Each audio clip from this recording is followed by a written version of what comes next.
اعوذ باللہ من الشیطان الرجیم بسم اللہ الرحمن الرحیم الحمدللہ رب العالمین والصلاة والسلام علی اشرف الانبیاء والمرسلین اللہم عجل لولیک الفرج۔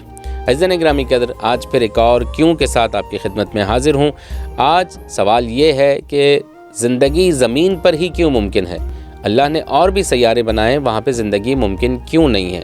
مثال کے طور پہ آج سائنس آگے بڑھ رہی ہے، تحقیق کر رہی ہے، ترقی کے راستے پر چل رہی ہے، مریخ پہ زندگی گزارنے کے تصور کو دیکھا جا رہا ہے، اس کے بارے میں سوچا جا رہا ہے، اس پہ تحقیق ہو رہی ہے، لیکن سوال پھر بھی اپنی جگہ پر ہے، تو زمین پر ہی زندگی کیوں ممکن ہے؟ اللہ نے اس کے اوپر ہی کیوں زندگی گزارنے کا بندوبست فرمایا؟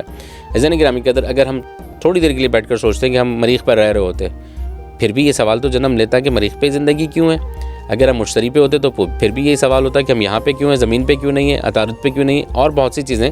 لیکن زمین پر زندہ رہنے کا بنیادی فلسفہ یہ ہے کہ زمین کے اندر ہر وہ شے موجود ہے جو زندگی کے لیے ضروری ہو۔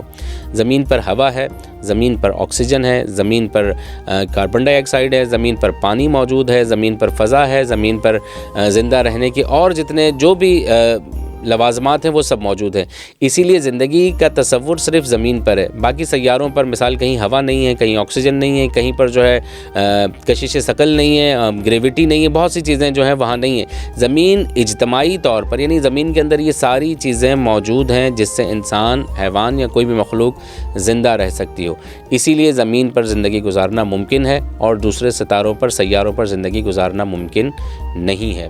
امیدوار ہوں کہ آج کا جواب مؤثر اور مفید رہا ہوگا۔ اپنی دعاؤں میں ہمیں یاد فرمائیے گا۔ والسلام علیکم ورحمۃ اللہ وبرکاتہ۔